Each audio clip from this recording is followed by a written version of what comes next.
Okay. So, అందరికీ Hare Krishna. So, ఇవాళ క్లాస్‌లో ఏంటంటే మనం శాస్త్రం ద్వారా భగవంతుడిని అర్థం చేసుకోవడానికి ప్రయత్నిస్తాం ఫస్ట్. ఫస్ట్ ఏంటంటే ఏదన్నా మనం ఇప్పుడు ఒక మ్యాథమెటిక్స్ సబ్జెక్ట్ తీసుకున్నాం అనుకోండి. మ్యాథమెటిక్స్ సబ్జెక్ట్ ప్రపంచం మొత్తం అవే రూల్స్ ఉంటాయి. హ్మ్. ఫిజిక్స్ తీసుకున్నాం అనుకోండి. ఫిజిక్స్ లాస్ ప్రపంచం అంతా కూడా సేమ్ లాస్ ఉంటాయి. ఎక్కడ మార్పులుండవు. అందరూ అదే సేమ్ లాస్ చదువుతారు. అవే ఫాలో అవుతారు. కెమిస్ట్రీ గాని, ఎకనామిక్స్ గాని ఇలాంటి సబ్జెక్ట్స్ అన్నీ గూడా ఎక్కడ మారవనమాట. కానీ భగవంతుడి దగ్గరికొచ్చేసరికి మాత్రం అందరికి డిఫరెంట్ ఒపీనియన్స్ వస్తున్నాయి. మనం ఆల్రెడీ అనుకున్నాం.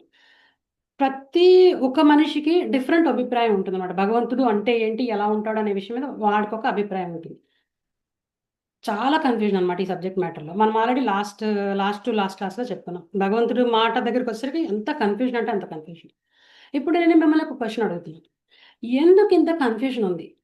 భగవంతుడి గురించి తెలుసుకోవడంలో అంటే భగవంతుడి గురించిన సబ్జెక్ట్ మ్యాటర్‌లో ఎందుకింత కన్‌ఫ్యూజన్ ఉంది? మీరు ఆన్సర్ చేయండి.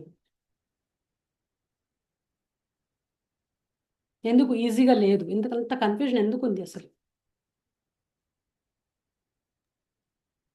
మనం శాస్త్రాలు చదవలే మాతాజీ. శాస్త్రాలు చదవలేదు. ఓకే. ఇంకా గురువు కూడా లేదు కదా ఎవరు కరెక్ట్ గా చెప్పడానికి. ఓకే. పోనీ అది పక్కకి పెడితే అసలు ఎందుకింత కన్‌ఫ్యూజన్ ఎందుకుంది అసలు? ఇంత ఈజీ అంటే వేరే గాడ్స్ ఉన్నాయి కదా మాతాజీ. ఏంటండి? లైక్ డిఫరెంట్ రిలీజియన్స్ కి డిఫరెంట్ గాడ్ ఉన్నాయి కదా మాతాజీ. ఇంకా ఓకే. ఓకే. ఇంకా వెళ్దాం. ఇంకా అది కొంచెం అడ్వాన్స్డ్ సబ్జెక్ట్. ఓకే. నెక్స్ట్ చెప్పండి. ఎవరైనా చెప్పండి. ఎందుకింత కన్‌ఫ్యూజన్ ఉంది? భగవంతుడి దగ్గరికొచ్చేసరికి. ఇప్పుడు మ్యాథ్స్, సైన్స్ ఇవన్నిటికి దర్ మోస్ట్ స్టాండర్డైజ్డ్. హ్మ్. నీకు ఒక కాజ్ అంటే లైక్ సీక్వెన్స్ నీకు ఫ్రమ్ బిగినింగ్ టు ఎండింగ్ మనకు ఒక రీజనింగ్ ఉంది, ఫార్ములాస్ డిరైవ్ చేయగలుగుతాం, అలా అంతుంది.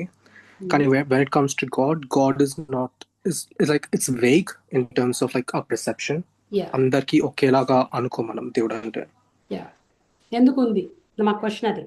ఎందుకింత వేగ్‌గా ఉంది? మనం కొంచెం క్రియేట్ చేసుకున్నాం మన ఒపీనియన్ ఎట్లా మాతాజీ. మనం ఒపీనియన్ క్రియేట్ చేసుకున్నాం. సో, ఎందుకు క్రియేట్ చేసుకోవాల్సిన అవసరం వచ్చింది? ఎందుకు క్లారిటీ లేదు ఈ విషయంలో? ఇంకెవరైనా ఆన్సర్ చేయండి. ఎందుకు క్లారిటీ లేదసలు? ఇంత కన్‌ఫ్యూజన్ ఎందుకు? మనకి ప్రూఫ్‌లు గావాలి ప్రతిదానికి. ఓకే. మనకి ప్రూఫ్‌లు కావాలి ప్రతిదానికి. ఇప్పుడు ఫిజిక్స్ నువ్వు చదివావనుకో, ఫిజిక్స్ ప్రూఫ్స్ అడగట్లే. ఆల్రెడీ అక్కడ లాబొరేటరీకెళ్ళి వాళ్ళు ఏదైతే చెప్తారో ఫార్ములాస్ నువ్వు వేస్తే కరెక్ట్‌గా వచ్చేస్తాయి. సో, ఎందుకు ఇక్కడ రావట్లేదు?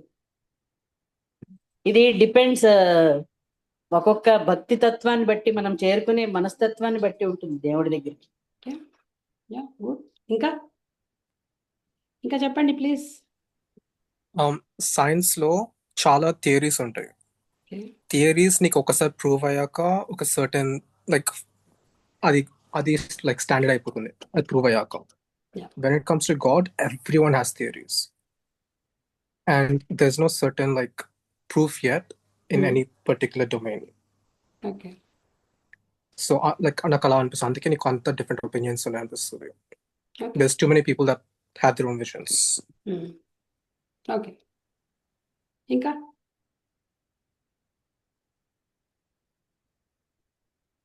చెప్పండి ఇంకా. ఎందుకింత కన్‌ఫ్యూజన్ ఉంది అసలు?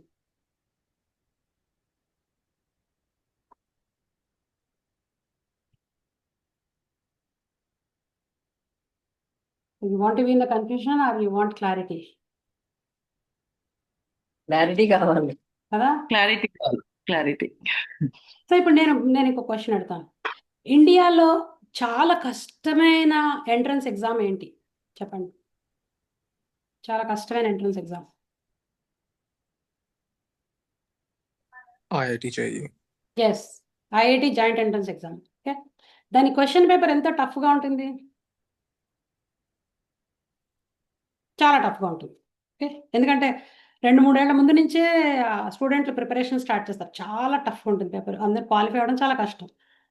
సో, మరి అలాంటప్పుడు IIT joint entrance exam paper all over India రాసే పేపరే అంత టఫ్‌గా ఉంటే, మీరు డైరెక్ట్‌గా స్పిరిచ్యువల్ వరల్డ్‌కి ఎంట్రీ ఎగ్జామ్ రాస్తున్నారు ఇప్పుడు. ఆధ్యాత్మిక ప్రపంచానికి ఎంట్రన్స్ ఎగ్జామ్ రాస్తున్నారు. మరి ఇదెంత టఫ్‌గా ఉండాలి? ఓకే. పేపర్ ఎప్పుడైతే టఫ్‌గా ఉంటుందో, నార్మల్ క్వెషన్ పేపర్ ఎవరైతే టఫ్ పేపర్ ఉంటుందో, నిజంగా కష్టపడిన వాడు, నిజాయితీగా కష్టపడిన వాడే దాంట్లో విజయం సాధిస్తాడు. అండ్ ఇంకో సీక్రెట్ చెప్పనా, భగవంతుడు కోరుకునేది ఇదే, మనలో నిజాయితీని కోరుకుంటున్నాడు. నువ్వు నిజాయితీగా సాధన చెయ్యి అని దొరుకుతాడు. మన నిజాయితీ లేకుండా పక్కదారులు పట్టి లేకపోతే ఈజీ వేస్లో ఏమన్నా దొరుకుతాడేమో అని ట్రై చేస్తే కనుక దొరకడు, కష్టపడాల్సిందే. పూర్వంలో ఋషులు వాళ్ళందరూ హిమాలయాలకు వెళ్ళి కూర్చుని తపస్సులు, సంవత్సరాల తరబడి తపస్సులు చేసేవారు. భగవంతుడు అంత ఈజీగా దొరకడు. కానీ భగవంతుడిలోని స్పెషాలిటీ ఏంటంటే, ఎవరైతే నిజాయితీగా ప్రయత్నిస్తారో వాళ్ళకి దొరుకుతాడు. వాళ్ళకి దొరకడం కాదు, ఇన్ఫాక్ట్ వాళ్ళతోటి ఉండి వాళ్ళకి దారి చూపిస్తాడు. ఇది ఆయనలో స్పెషాలిటీ అనమాట. సో ఎంట్రన్స్ ఎగ్జామ్, మనం స్పిరిచువల్ వరల్డ్కి ఎంట్రన్స్ ఎగ్జామ్ రాస్తున్నాం, ఇంకా చాలా టఫ్గా ఉంటుంది. ఈజీగా ఇచ్చేయడం అనుకోండి, క్వశ్చన్ పేపర్ ఈజీగా ఉందనుకోండి, అందరూ పాస్ అయిపోతారు. పాస్ అయిపోవడం కాదు, అక్కడ అందరూ పాస్ అయిపోయి దాన్ని చీప్గా తీసుకుంటారు. ఫస్ట్ ఆఫ్ ఆల్ ఈజీగా ఏదైనా వస్తే మనకి దాన్ని చీప్గా తీసేసుకుంటాం, దాన్ని అసలు పట్టించుకోమన్నమాట. పట్టించుకోము, తర్వాత దాంట్లో కంటిన్యూ అవ్వలేము. ఎందుకంటే ఇంత ఈజీగా ఉంది క్వశ్చన్ పేపర్, రాయచ్చులే చదవచ్చులే అనుకుంటాం. ఎప్పుడైతే పేపర్ టఫ్గా ఉంటుందో కష్టపడాలి అని అర్థం చేసుకోవాలన్నమాట. ఓకే, దీనిలో కావాల్సినది ఆధ్యాత్మిక సాధనలో కావాల్సింది ఏంటంటే తపన. భగవంతుడి కోసం మనం తపన పడాలన్నమాట. ఆ తపనే ఆయన్ని మనకి క్లోజ్ చేస్తుంది, లేకపోతే దొరకడు ఆయన. ఓకే, అంత ఈజీ కాదు భగవంతుని పట్టుకోవడం. అక్కడే ఉంటాడు కానీ దొరకడు. ఓకే, సో ఇక్కడ ఏంటంటే ఎవరైతే ఇంకా సీక్రెట్ ఏంటంటే, ఎవరైతే క్యూరియాసిటీ చూపించి భగవంతుడి గురించి తెలుసుకోవాలని ప్రయత్నిస్తారో ఆయన కూడా క్యూరియాసిటీ చూపిస్తాడు మనకి. ఆయనని మనకి తెలియచేయడం కోసం ఆయన కూడా చాలా క్యూరియస్గా ఉంటాడు. ఎందుకంటే భగవంతుడు అందరూ గాడ్ ఎక్కడ అంటే పైకి చూపిస్తారు, ఆకాశంలోకి చూపిస్తారు. ఆకాశంలో కాదు, లోపల ఉన్నాడు, పరమాత్మ రూపంలో లోపల ఉంటాడు. ఆయన ఇక్కడి నుంచి దారి చూపిస్తాడు. ఆయన చాలా క్లోజ్, మీకు మీ క్లోజెస్ట్ ఫ్రెండ్ కూడా అంత క్లోజ్గా ఉండలేము, అంత క్లోజ్గా ఉంటాడు లోపల, మన హార్ట్లోనే ఉంటాడు.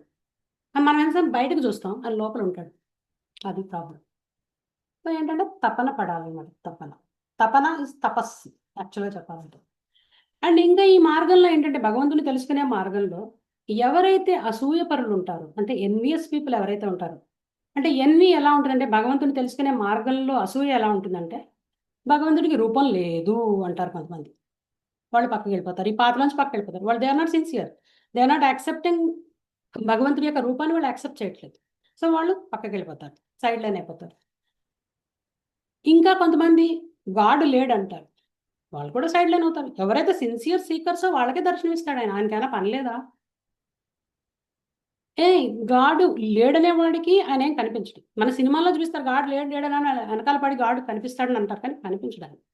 ఆయన న్యూట్రల్గా ఉంటాడనమాట. నువ్వు నేను లేను అని అనుకుంటే నీకు నేను ఎప్పటికీ ఉండను అని చెప్తాడు. మనం ఉన్నాడు అనుకునే వాళ్ళు ఆ మార్గంలో ప్రయత్నించే వాళ్ళకే కనిపిస్తాడు. లేడనుకునే వాళ్ళు వెనకాల పడడానికి ఆయనకి వేరే పనులు చాలా ఉన్నాయండి. ఓకే, సో అసూయ పరులు పక్కకి వెళ్ళిపోతారు. గాడు లేడనే వాళ్ళు, గాడికి రూపం లేదనే వాళ్ళు, నేనే గాడ్ అనుకునే వాళ్ళు, వీళ్ళంతా సైడ్ లైన్ అయిపోతారు అన్నమాట. ఎవరైతే సిన్సియర్ సీకర్స్ ఉంటారో వాళ్ళు ముందుకెళ్తారు. ఈ ప్రయత్నంలో ఏంటంటే మనలో అహంకారం పోతున్నాము. ఫస్ట్ అహంకారం పోయి శరణాగతి వస్తుంది అనమాట. అప్పుడు ఏంటంటే ఆయన ప్రే చేయడం మొదలు పెడతాం. అప్పుడు ఆయన తనని ఆయన రివీల్ చేసుకుంటాడు అనమాట. So this is the process.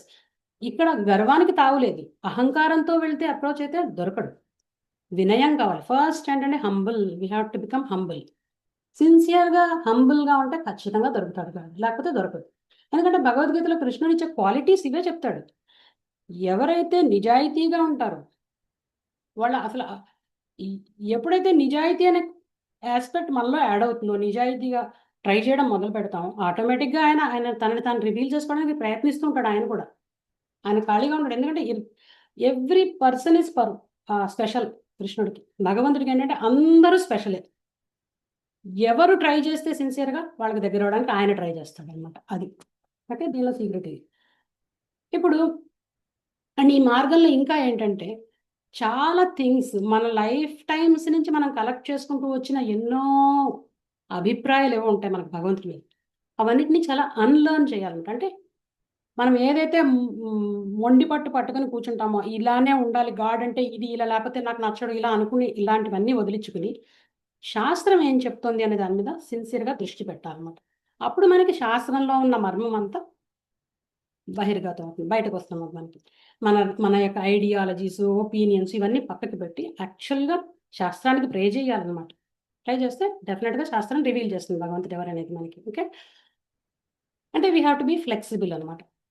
శాస్త్రం టీచింగ్స్ని అడాప్ట్ చేసుకోవడానికి, యాక్సెప్ట్ చేయడానికి, అది కూడా శాస్త్రం త్రూ పరంపర వస్తుంది. ఆ పరంపర సిస్టంలో వచ్చిన నాలెడ్జ్ని యాక్సెప్ట్ చేయడానికి ట్రై చేయాలన్నమాట. ఎందుకంటే భగవంతుడు స్వయంగా భగవద్గీతలో చెప్పాడు, ఏవం పరంపర ప్రాప్తం అన్నాడు. పరంపరలోంచే దొరుకుతాడు ఆయన. ఇంకా వేరే బయట ఫ్రీలాన్సింగ్ డిఫికల్ట్ అనమాట. దొరుకుతాడు, ఫ్రీలాన్సర్ కూడా దొరుకుతాడు, చాలా కాలం తపస్సు చేయాలి అప్పుడు కానీ దొరకదు అనమాట. ఈజీ పాత్ కాదు, బట్ చెప్పాలంటే చాలా సింపుల్ పాత్ అనమాట. ఇక్కడ ఇంకా ఏంటంటే భగవంతుడు ఉన్నాడా లేదా అనేది ప్రూవ్ చేయడం మానేసి మేమేం చేస్తామంటే మీకు కొన్ని టూల్స్ ఇస్తాం. ఆ టూల్స్ తోటి మీకు మీరే ప్రయోగం చేసి భగవంతుడిని ఎక్స్పీరియన్స్ చేయడం మొదలు పెడతారు. మేమేమి ఇక్కడ మిమ్మల్ని కన్విన్స్ చేయడానికి లేము, భగవంతుడు ఉన్నాడు అని కన్విన్స్ చేయడానికి లేము. భగవంతుడికి సంబంధించి భగవంతుడి ఇన్స్ట్రక్షన్స్ని మీకు ఇచ్చి దాని ద్వారా మీరే సాధన చేసి భగవంతుడిని ఎక్స్పీరియన్స్ చేయడం మీరే మొదలు పెడతారు. నేను చెప్పాల్సిన అవసరం లేదు. దిస్ ఈజ్ ద ప్రాసెస్ అనమాట. ఇలాగే పనిచేస్తుంది ఇక్కడ. తర్వాత ఇంకా ఇంకా 2 more కాన్సెప్ట్స్ ఉన్నాయి ఇందులో క్లారిటీ ఇవ్వాల్సినవి. అందులో ఒక ఫస్ట్ కాన్సెప్ట్ ఏంటంటే గాడ్ ఒకడేనా, ఎంతో మంది ఉన్నారా అనేది ఫస్ట్ ఇవాళ క్లాస్లో ఇప్పుడు మనం క్లారిఫై చేసుకోబోయేది ఇదనమాట. దేవుడు ఒకడేనా, చాలా మంది ఉన్నారా అనేది చూద్దాం. ఎందుకంటే ప్రపంచంలో ఎన్నో మతాలు ఉన్నాయి ఇప్పుడు మనకి. కొంతమంది హిందూ మతాన్ని అనుసరిస్తారు, కొంతమంది క్రైస్తవ మతాన్ని అనుసరిస్తారు, కొంతమంది ఇస్లాంని ఫాలో అవుతారు, కొంతమంది సిక్కిజం, కొంతమంది జూదాయిజం, ఇట్లా రకరకాల మతాలు ఉన్నాయన్నమాట.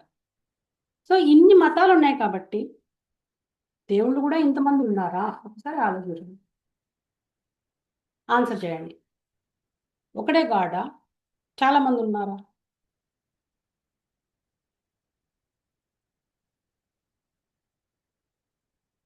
ఓకే, క్వశ్చన్ అడిగాను. ఒక్కడేనా, చాలా మంది ఉన్నారు చెప్పండి. దేవుడు ఒక్కడే, రూపాలు అనేకం. Good answer. ఇంకా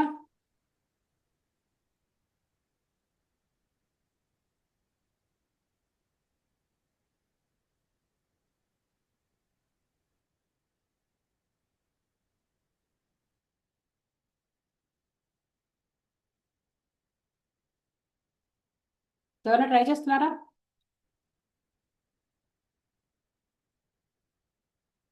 ఎవరు ట్రై చేయట్లేదు. సో ఎవరికి అంటే దే డోంట్ నోనా, లేకపోతే దే డోంట్ వాంట్ టు నోనా తెలియదు. ఎనీవే తెలుసు మాతాజీ, కానీ మీరు చెప్పాలా వద్దా? చెప్పండి. ఎవరు చెప్పకపోతే కనీసం ఓల్డ్ స్టూడెంట్స్ అనే చెప్పండి అట్లీస్ట్. ఎవరు ఏ పేరుతో పిలిస్తే వాళ్ళకి దేవుడు ఆ రూపంలో ఆయనకి దర్శనం ఇస్తాడు వాళ్ళకి మనస్ఫూర్తిగా. ఓకే, సో అంటే ఫైనల్ దేవుడు ఒకడే అంట, అంతేనా? ఒక్కడే అవ్వడు. ఎవరి రూపంలో వాళ్ళు కొలుచుకుంటే ఆయన దర్శనం ఇస్తాడు. ఆయన ఒక్కడా ఎన్నో మంది అన్నది క్లారిటీ లేదు.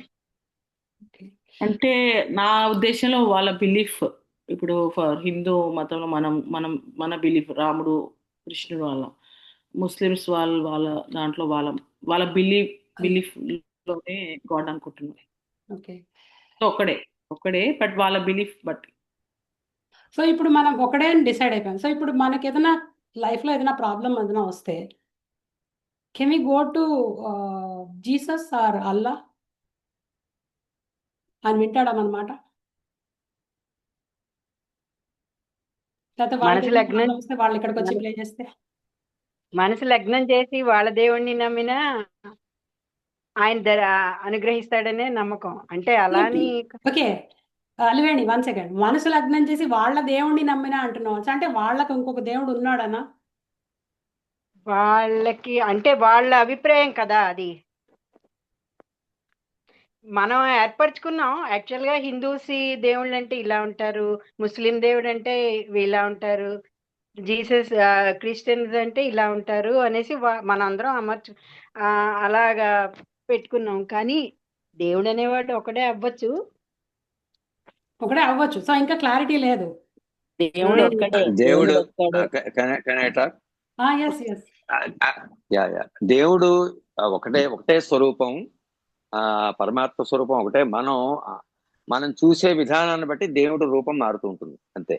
మనం ఏదైతే మనం లైక్ ఒక మట్టి ఉంది అనుకోండి, దాంతో కొండ చేస్తే కొండ అవుతుంది, గ్లాస్ అయితే గ్లాసు, ఏదైతేనే అవుతుంది. సో మనం వివిధ రూపాల్లో మనం ఆరాధిస్తున్నాం.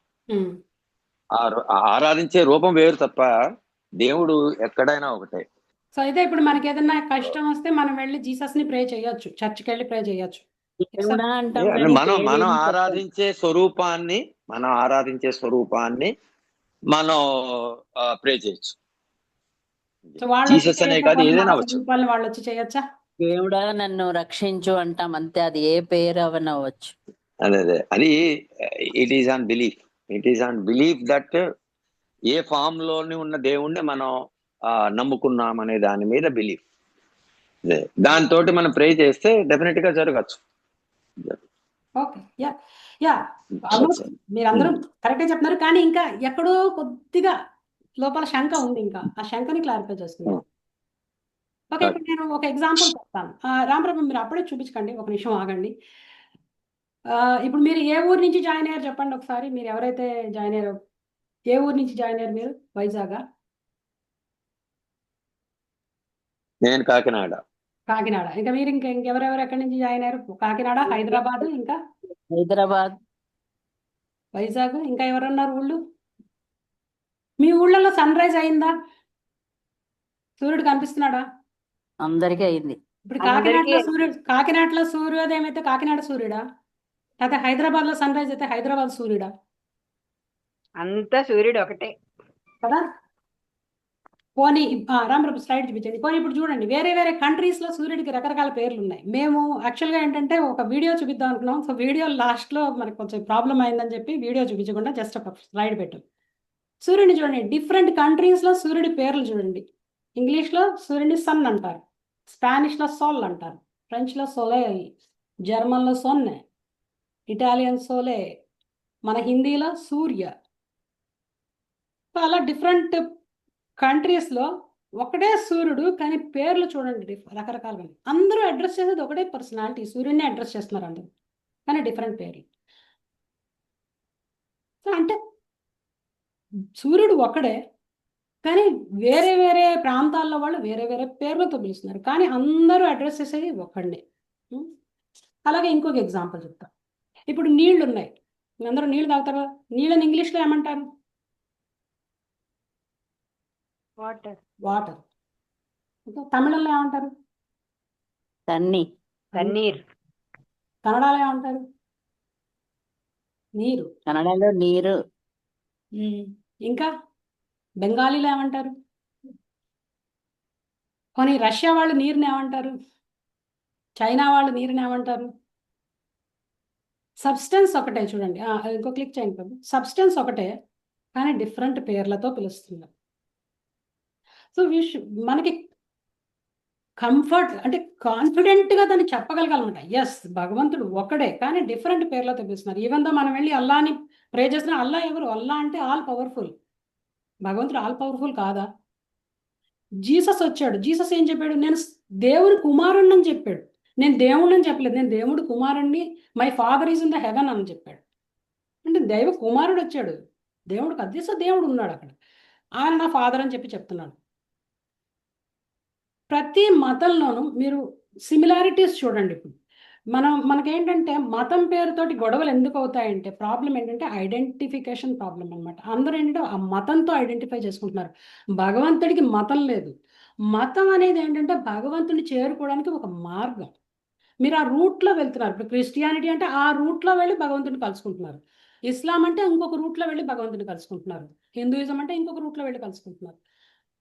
కలుసుకునేది ఒకడనే, కానీ డిఫరెంట్ రూట్లలో డిఫరెంట్ భావాలతో వెళ్తున్నారు, డిఫరెంట్ మోటివ్స్తో వెళ్తున్నారు. డిఫరెన్స్ ఎక్కడో చెప్తాను. అందరూ కలిసేది ఒకటే దేవుణ్ణి, అందరూ తలిచేది ఒకటే దేవుణ్ణి, కానీ డిఫరెన్స్ ఎక్కడొచ్చిందో మనం చెప్తాం. సో ఇప్పుడు చూసాక 2 ఎగ్జాంపుల్స్ చెప్పారు. సూర్యుడిని ప్రపంచ దేశాలన్నీ డిఫరెంట్ పేర్లతో అడ్రస్ చేస్తాయి, కానీ పర్సనాలిటీ సూర్యుడు ఒకటే. అలాగే నీరు కూడా డిఫరెంట్ పేర్లతో పిలిచిన ఆ సబ్స్టెన్స్ ఒకటే. భగవంతుడు కూడా డిఫరెంట్ పేర్లతో పిలిచిన ఒకటే పర్సనాలిటీ. ఇది ఫస్ట్ అండర్స్టాండ్ చేసుకోండి. This is the basic rule అనమాట. ఇది అండర్స్టాండ్ చేసుకోండి. దేవుడు వేరే వేరే దేవుళ్ళు లేరు.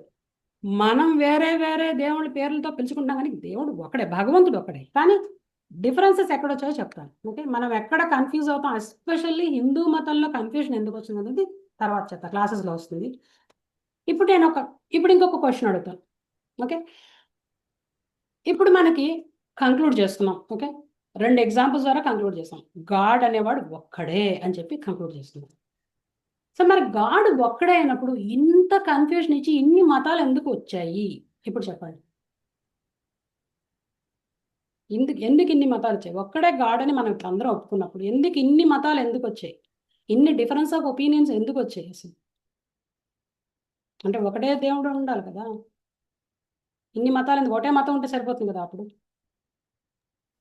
ఈ మానవులందరూ వాళ్ళంతట వాళ్ళు ఎవరు దానికి దేవుడిని పూజిస్తూ వాళ్ళ మతంలో ఇదేని డివైడ్ చేసుకున్నారంతే. తీసుకున్నాం. యాక్చువల్ గా ఎవరికి కరెక్ట్ గా తెలియదు దేవుడు ఒక్కడే అనే విషయం. దానివల్ల ఎవరితోని వాళ్ళు వాళ్ళ విగ్రహాలను పెట్టేసుకుని ఇది ఈయనొక్కడే దేవుడు. ఇప్పుడు ఫెనటిజం అంటారు, మూర్ఖత్వంలోకి వెళ్ళిపోతున్నారు అన్నమాట. ఇప్పుడు మీరు ఒక రిఫ్రిజిరేటర్ కొన్నారు, దానికి ఒక మాన్యువల్ ఇస్తాడు. అలా కాకుండా ఒక 50 మాన్యువల్స్ ఇచ్చాడు అనుకోండి, ఒక రిఫ్రిజిరేటర్కి 50 మాన్యువల్స్ ఇస్తే కన్ఫ్యూజన్ రాదు? సో కన్ఫ్యూజన్ వస్తుంది. ఎందుకు ఇంత కన్ఫ్యూజన్ క్రియేట్ అయ్యింది మనకి? ఈ మతాలు, ఇన్ని మతాలు వచ్చేసేసి ఇంతమంది దేవుళ్ళు ఉన్నారేమో అని కన్ఫ్యూజన్ వచ్చేసింది ఫస్ట్ మనకి. ఓకే, ఇన్ని మతాలుండి ఇంతమంది దేవుళ్ళు అని కన్ఫ్యూజన్ ఒక ఎత్తు అయితే, మన హిందువులకి ఎస్పెషల్లీ కన్ఫ్యూజన్ ఏంటంటే, హిందూ మతంలో ఎంతో మంది 33 కోట్ల మంది దేవుళ్ళు ఉన్నారు. వీళ్ళందరూ ఎవరో తర్వాత క్లాసులో తెలుసుకుందాం. ఫస్ట్ ఏంటంటే, మనం వేరే మతాలతో హిందూ మతాన్ని పోల్చుకుని మనం క్లారిటీ తెచ్చుకున్నాం. అసలు ఇంతమంది దేవుళ్ళు ఉన్నారా, ఒకడే దేవుడు ఉన్నాడు, అది ఫస్ట్ క్లారిటీ.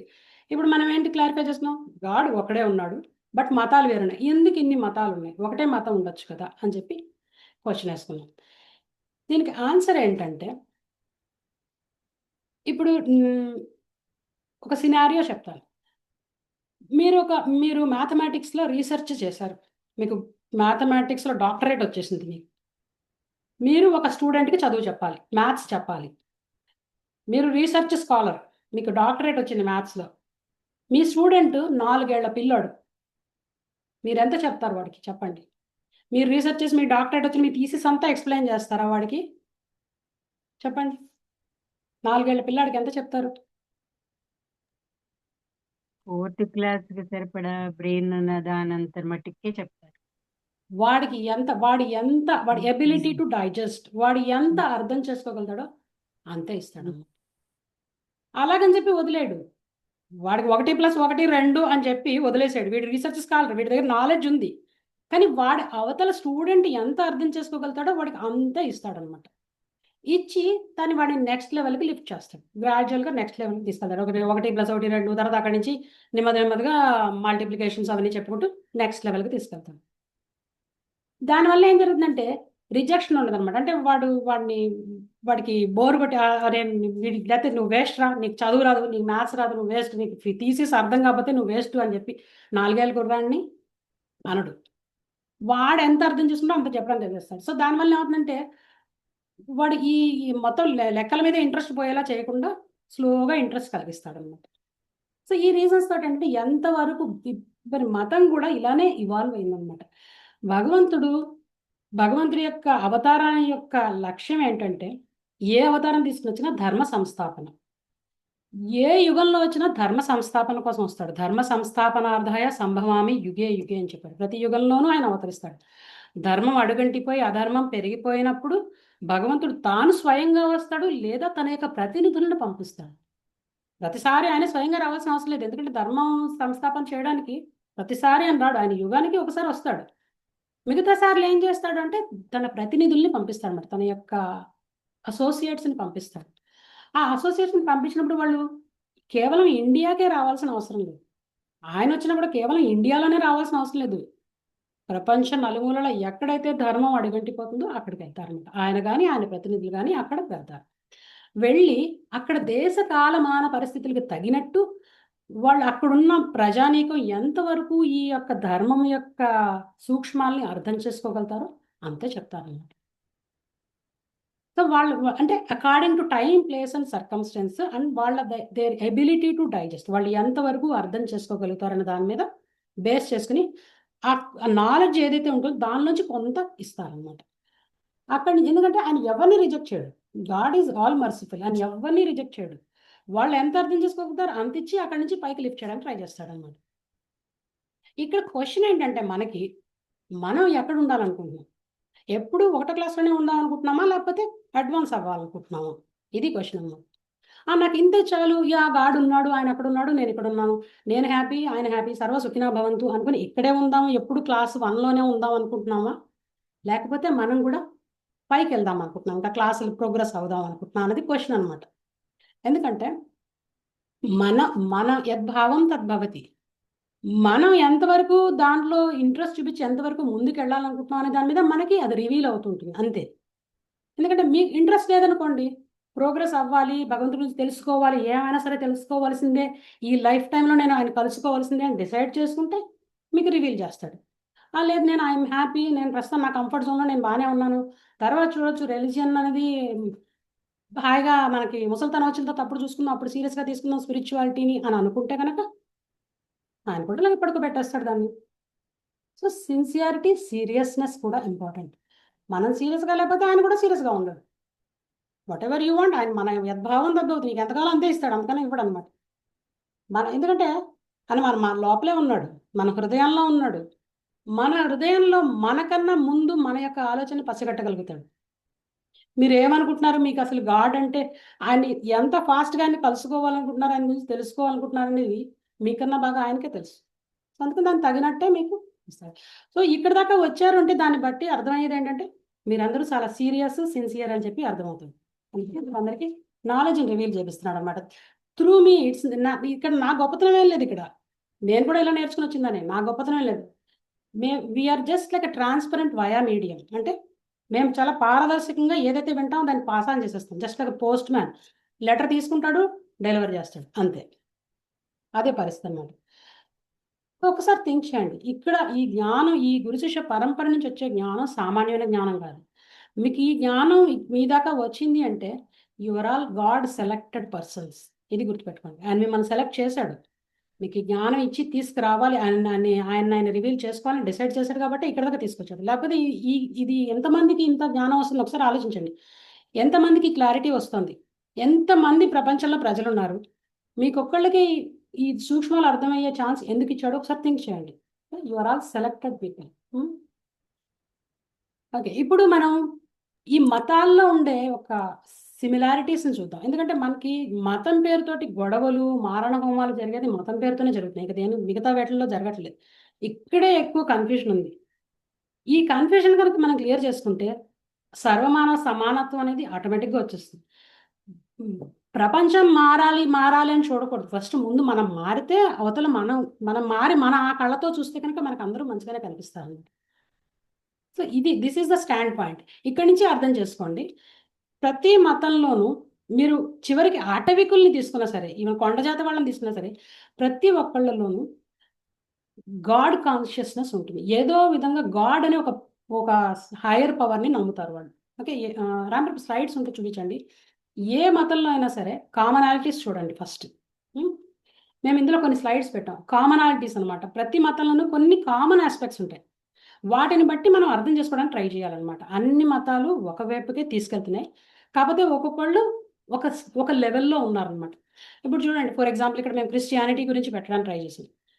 క్రిస్టియానిటీలో ఫస్ట్ వాళ్ళు చెప్పేది అంటే లవ్ ద లార్డ్, భగవంతుని ప్రేమించండి అని చెప్తున్నారు.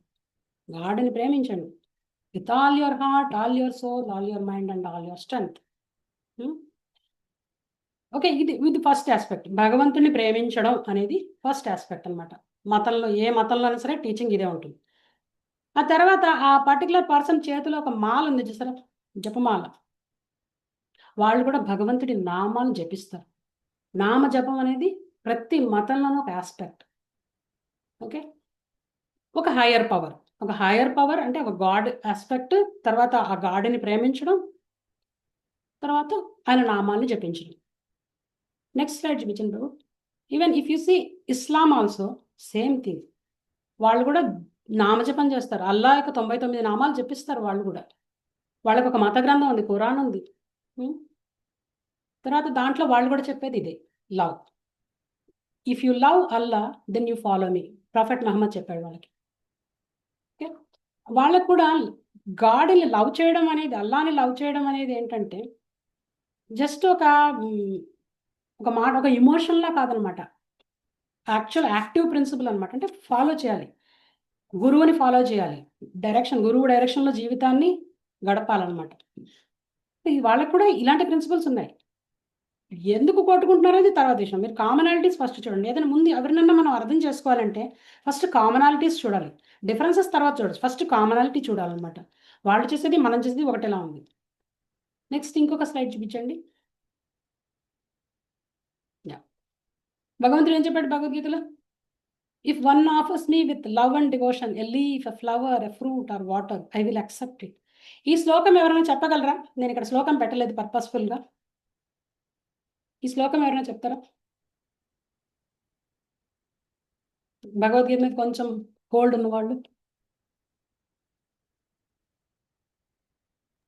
నాకు కొంచెం గుర్తుంది మాతాజీ. అయితే ఒక నిమిషం ఆగండి, నెక్స్ట్ వాళ్ళు చెప్తారు. నేను చెప్పనా?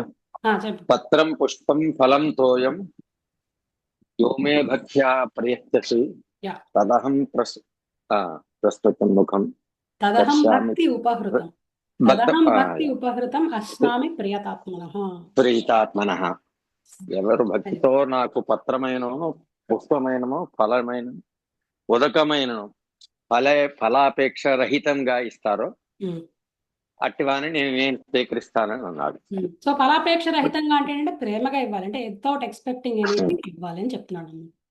సో భగవంతుడు కూడా అదే చెప్తున్నాడు. నామజపం చెప్పాడు భగవంతుడు. మన్మనాభవ మద్భక్తో మధ్యాజీమాం నమస్కురు అని చెప్పి. ఓకే, భగవంతుడు ఇక్కడ కూడా నామజపం అనేది ఇచ్చారు. భగవంతుడు నామాలు జపించమని చెప్పారు. తర్వాత భగవంతుడికి ప్రేమించాలి. భగవంతుడిని ప్రేమించడం అంటే భగవంతుడికి ప్రేమతో సేవ చేయడం అనమాట. ఆయనకు కూడా పత్రం పుష్పం ఫలంతో ఇస్తే యోమే భక్త్యా ప్రేయచతి. భక్తితో నాకు ఇస్తే, ప్రేమ అనేదానికి పరాకాష్ట భక్తి అనమాట. భక్తితో నాకు ఇస్తే నేను దాన్ని స్వీకరిస్తానని చెప్తున్నాను. సో మెసేజ్ ఒకటే ఉంది ఇక్కడ కూడా. ఓకే, మన హిందూయిజంలో కూడా ఇదే పరిస్థితి. భగవంతుడు ఉన్నాడు, ఒక కాన్సెప్ట్ ఆఫ్ గాడ్, ఒక ప్రాసెస్, చాంటింగ్, భగవంతుని నామాలు జపించడం అండ్ భగవంతుని ప్రేమించడం, భగవంతుడికి సేవించడం. సో సేవ అనేది చేయాలన్నమాట. సేవ లేకుండా, గురువుకి సేవ చేయకుండా, భగవంతుడికి సేవ చేయకుండా వాళ్ళు దొరకరు, అంత ఈజీ కాదన్నమాట.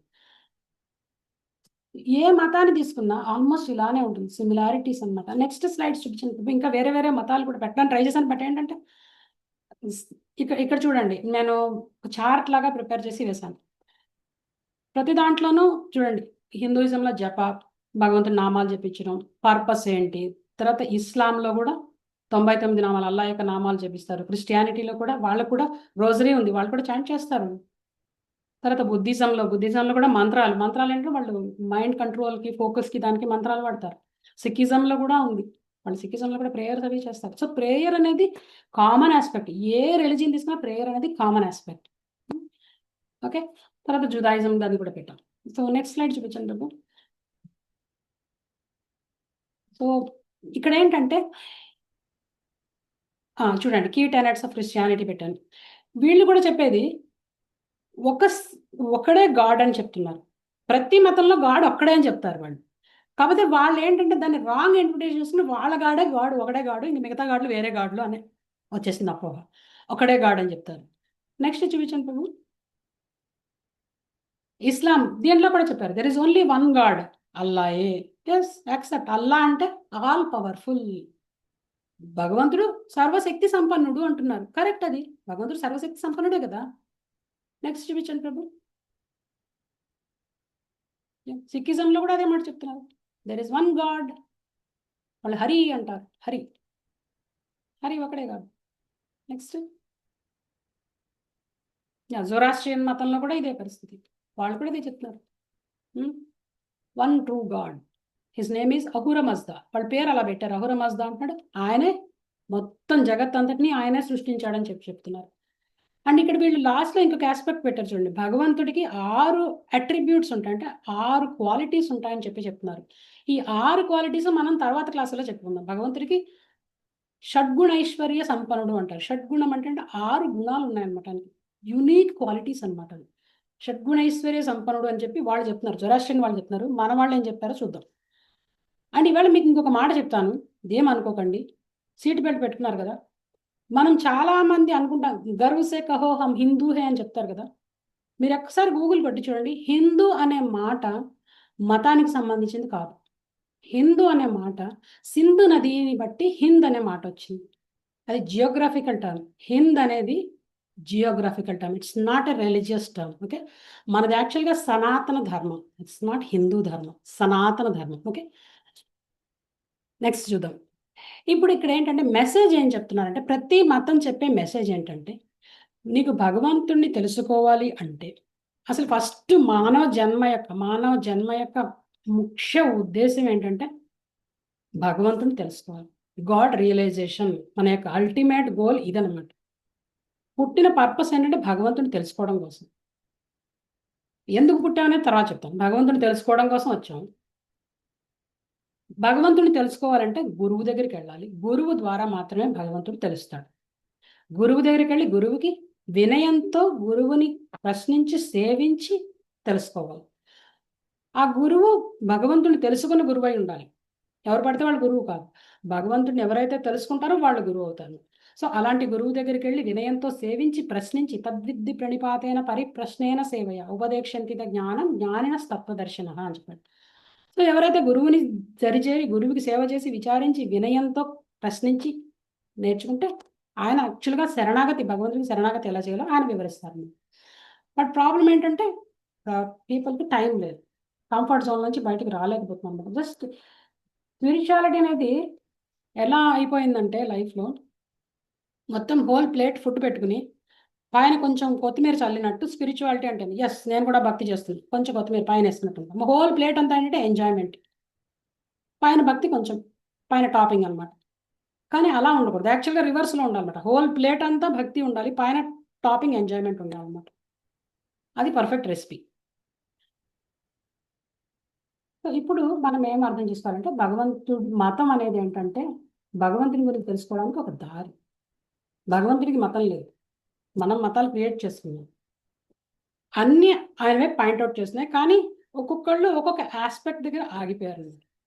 మనకి హోల్సమ్ నాలెడ్జ్ కావాలి అంటే వీటిలో ఆ మత గ్రంథాల్లో ఏం చెప్పారనేది కూడా తెలుసుకోవాలన్నమాట. వాళ్ళు ఎక్కడి దాకా చెప్పారు, వచ్చిన వాళ్ళు సరైన పర్సన్సే, కానీ ఎంత రివీల్ చేశారనేది చూసుకోవాలన్నమాట. ఇప్పుడు జీసస్ క్రైస్ట్ వచ్చాడు. జీసస్ క్రైస్ట్ కొద్దిగా చెప్పాడు అనమాట. కొద్దిగా ఏంటి, 10 కమాండ్మెంట్స్ చెప్పాడు. దౌ షల్ నాట్ కిల్ అన్నాడు. ఎవరు ఏ జీవిని చంపకూడదు చెప్పాడు. జీవహింస చేయొద్దని చెప్పాడు ఆయన.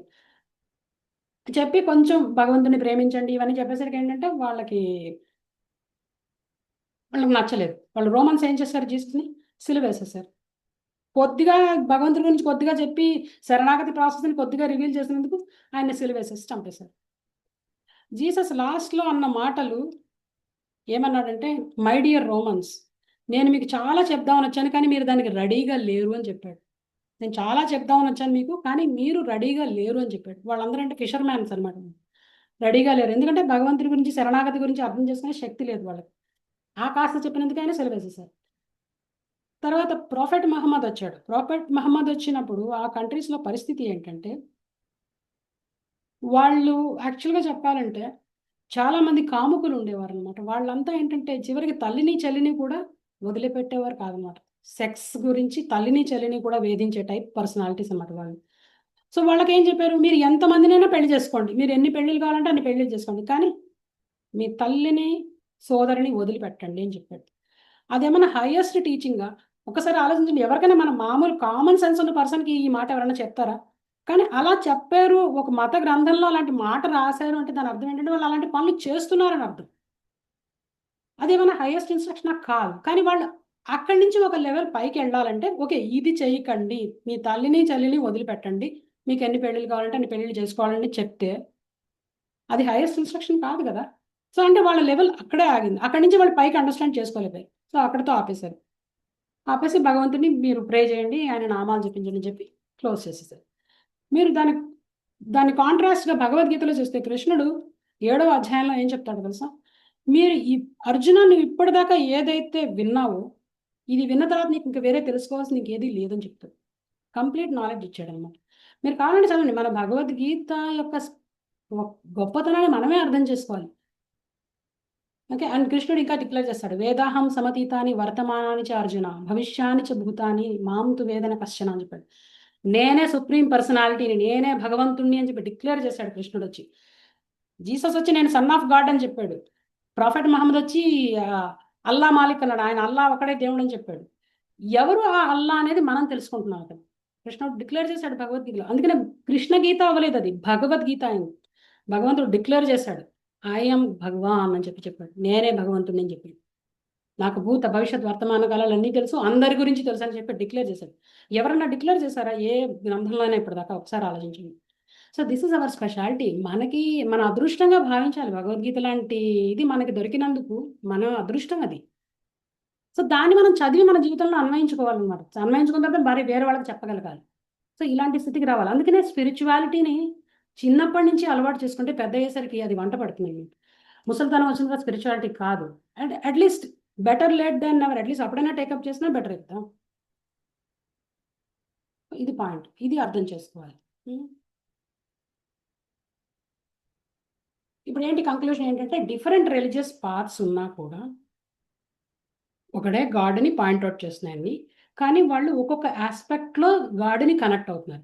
ఆ ఆస్పెక్ట్లు ఏంటంటే వాళ్ళ ఒక మోటివ్స్ అనమాట. వాళ్ళు ఏ మోటివ్తో భగవంతుడిని కనెక్ట్ అవుతున్నారు అనేది ఇంపార్టెంట్ అనమాట. ఎక్కడ ఏ యాంగిల్లోంచి వస్తున్నారు, ఏ వేలోంచి వస్తున్నారు, ఆ మతాలు కొన్ని మతాలు ఏ పాత్లోంచి ఎంటర్ అవుతున్నాయి అనేది చూడాలన్నమాట. ఫస్ట్ ఏంటంటే దీంట్లో 4 రకాల మార్గాల్లో ఎంటర్ అవుతారు. భగవంతుడిని అంటే 4 రకాలుగా భగవంతుడిని కనెక్ట్ అవ్వడానికి ట్రై చేస్తారు అనమాట. ఫస్ట్ రకం ఏంటంటే భయంతో కనెక్ట్ చేసుకోవడం భగవంతుని. భయంతో అన్నమాట. గాడ్ అంటే భయం, భగవంతుడు అంటే భయం ఉండాలంటారు కదా, భయంతో కనెక్ట్ అవుతున్నారు అనమాట. నువ్వు తప్పు చేసావా, భగవంతుడిని వేడుకో, తప్పు చేసావా లేకపోతే నిన్ను ఆయన శిక్షిస్తాడు, గాడ్ విల్ పనిష్ యూ. అంటే భగవంతుడు ఒక పనిష్మెంట్ ఇచ్చే పర్సనాలిటీ లాగా కొన్ని మతాలు భగవంతుడిని పోర్ట్రే చేస్తాయన్నమాట. అంటే భగవంతుడిని అప్రోచ్ అయ్యే మార్గం భయం అనమాట వాళ్ళకి. సో భయం ద్వారా అప్రోచ్ అవ్వడం అనేది it's not a healthy way. భయంతో అప్రోచ్ అవ్వకూడదు. నువ్వు ఈ పని చేసావంటే నిన్ను శిక్షిస్తాడు గాడ్ అని చెప్పి, అంటే ఆయన ఒక శూలం చేతిలో పట్టు కూర్చుని ఒక పర్సనాలిటీ శిక్షించే పర్సనాలిటీలా కాదు ఆయన్ని పోర్ట్రే చేయడం. అంటే భయంతో కనెక్ట్ అవుతున్నారు. It's not a healthy way. అందులో రెండో వే ఏంటంటే ఆశతో. ఆశ అంటే ఏంటంటే కోరికల లిస్టుతో వెళ్తున్నారు అన్నమాట భగవంతుడి దగ్గర కొంతమంది. మా డైలీ బ్రెడ్ కావాలి, రోజు మాకు ఇవ్వండి ఆమెను, ఆ టైప్లో. సో డైలీ బ్రెడ్ కోసం ఒక ఆశతోటి నా కోరికల లిస్ట్, నాకు ప్రమోషన్ కావాలి, మా పిల్లలకి మంచి చదువు రావాలి, మంచి పెళ్ళిళ్ళు అవ్వాలి, అందరూ సుఖంగా ఉండాలి, సర్వసుఖినో భవంతు, ఈ టైప్ కోరికలతో కాదు. అది కూడా భయం కన్నా ఒక పిసర్ బెటర్. మూడో విధం ఏంటంటే డ్యూటీ. ఓకే, గాడ్ నాకు ఎన్నో చేశాడు, నా డ్యూటీ ఆయన సేవ చేయడం. ఓకే, నేను థ్యాంక్స్ చెప్పుకోవడానికి వెళ్తాను అంటే గ్రాటిట్యూడ్ తోటి డ్యూటీ పరంగా వెళ్ళడం ఇంకొక మార్గం అనమాట. అండ్ దెన్ ఒకసారి ఆలోచించండి, ఒక హస్బెండ్ తోటి ఒక వైఫ్, నేను వంట చేసి పెట్టడం నా డ్యూటీ కాబట్టి చేశానండి, తినండి అంటే హస్బెండ్ ఎలా ఫీల్ అవుతాడు? వద్దమ్మా చేయక, అసలు నాకు చేయాల్సిన అవసరం లేని డ్యూటీ నాకు వద్దు, ప్రేమతో చేయంటాడు. So there is another way అనమాట. ప్రేమ ఒకటి, భయం, ఆశ, డ్యూటీ అంటే కర్తవ్య బుద్ధి, ఇంకోటి ఏంటంటే ప్రేమ. ప్రేమతో అప్రోచ్ అయితే ఏంటంటే దట్ ఈస్ ద హెల్దియెస్ట్ వే. భగవంతుడిని ప్రేమతో దగ్గర అవ్వాలి ఆయనకి. మన కోరికలు తీరిస్తేనే గాడ్ ఉన్నట్టు, కోరికలు తెరిచిపోతే గాడ్ లేనట్టు, లేకపోతే నేను మతం మార్చుకుంటా, లేకపోతే నేను ఇంకొక దేవుడి దగ్గరికి వెళ్తా, ఇలా ఉండకూడదు. ప్రేమతో వెళ్ళినప్పుడు ఏంటంటే ఎక్స్పెక్టేషన్స్ ఉండవు అనమాట. సర్వ్ చేస్తాం. ఇప్పుడు పిల్లలకి మీరు పెడుతున్నారు, మీ తల్లులకి తండ్రులకి తెలుస్తుంది. పిల్లలకి ఏదైనా కొనిపెట్టినప్పుడు వాడు పిల్లలు చికాకు పడతాడు, కోపం పడతాడు, తన్నుతాడు, కాళ్ళతో, అయినా కానీ తల్లిదండ్రులు ఏమో అనుకోరు. ఎందుకని అంటే ప్రేమ ఉంది అక్కడ. That is what Krishna wanted. భగవంతుడికి కావాల్సింది అది, ఆ ప్రేమ కావాలి. అందుకని పత్రం పుష్పం ఫలం తోయం శ్లోకంలో భగవంతుడు చెప్పింది అదే, ప్రేమతో ఇవ్వని చెప్పాడు. ఈ పత్రమైనా కానీ, పుష్పమైనా కానీ, ఫలమైనా కానీ, తోయమైనా కానీ ప్రేమతో ఇవ్వను. ఎందుకంటే అవి ఆల్రెడీ ఆయనే క్రియేట్ చేశాడు. మనమే కొత్తగా సృష్టించట్లేదు, పళ్ళని కొత్తగా సృష్టించి ఇవ్వట్లేదు ఆయనకి. ఆ నీరు అన్నీ ఆయనే క్రియేట్ చేశాడు కదా. ఆయన క్రియేట్ చేసిన మళ్ళీ ఆయనకి ఎంత ఇవ్వడంలో గొప్పతనం ఏముంది? ఇక్కడ మిస్సింగ్ ఇంగ్రీడియంట్ ఏంటంటే ప్రేమ. ఆ ప్రేమ కావాలని అడుగుతాను, ప్రేమతో ఇవ్వండి అని చెప్తున్నాను. అది కావాల్సిందనమాట. ఒక ఎగ్జాంపుల్ చెప్తా. మీకు ఒక చిన్న పిల్లాడు ఉన్నాడు అనుకోండి. మీ పిల్లాడు ఫాదర్స్ డే కానీ, మదర్స్ డే కానీ మీ దగ్గర నుంచే డబ్బులు తీసుకెళ్ళి స్కూల్కి వెళ్ళి ఏదో గిఫ్ట్ కొని తెచ్చి మీకు ఇచ్చాడు అనుకోండి. ఏ చాక్లెట్, ఫాదర్స్ డే నాడో లేకపోతే మదర్స్ డే నాడో ఏదైనా గిఫ్ట్ కొని మీ డబ్బులతోటే గిఫ్ట్ కొని మీకు ఇస్తే ఎలా ఫీల్ అవుతారు? అబ్బా మా అబ్బాయి ఇచ్చాడు, లేకపోతే మా అమ్మాయి ఇచ్చింది, ఎంత గొప్పగా చెప్పుకుంటాం. ఎందుకంటే అందులో ఏం చూస్తాం? డబ్బులు మనమే. మనమే ఇచ్చాం. మనం ఇచ్చిన డబ్బులతోనే మనకే గిఫ్ట్ కొని మనకి ఇస్తే స్టిల్ వి ఫీల్ హ్యాపీ. ఎందుకని అంటే ప్రేమ. అందులో చూసేది ప్రేమ అనమాట. సేమ్ భగవంతుడు కూడా అంతే. ఆయన సుప్రీం ఫాదర్. మనలోంచి ఎక్స్పెక్ట్ చేసేది ప్రేమ ఎక్స్పెక్ట్ చేస్తున్నాడు ఆయన. నాకు ప్రేమగా అయ్యి నేను తీసుకుంటా అంటున్నాడు. అది కావాల్సిందన్నమాట ఆయనకి. ఓకే? భయం, ఈ కోరికల లిస్టు తోటి డ్యూటీ ప్రకారం కాదు కావాల్సినది, ప్రేమగా కావాలి ఏం చేసేది. That is what actually God wanted. Okay, okay. So ఇది వాళ్ళ క్లాసు. నెక్స్ట్ క్లాస్లో మనం ఇంకా కొన్ని డీప్ పాయింట్స్, ఇంకొక కాన్సెప్ట్లో క్లారిటీ తెచ్చుకున్న తర్వాత దెన్ విల్ యాక్చువల్లీ నో అసలు ఎవరు ఈ గాడ్ అనేది చూద్దాం. ఆయన పేరేంటి, ఎక్కడ ఉంటాడు, అడ్రస్ ఏంటి, టెలిఫోన్ నెంబర్ ఏంటి, ఇవన్నీ తెలుసుకుందాం. ఓకే, ఇవాళకి ఇది క్లాస్. హరే కృష్ణ. ఏమైనా క్వశ్చన్స్ ఉంటే అడగచ్చు.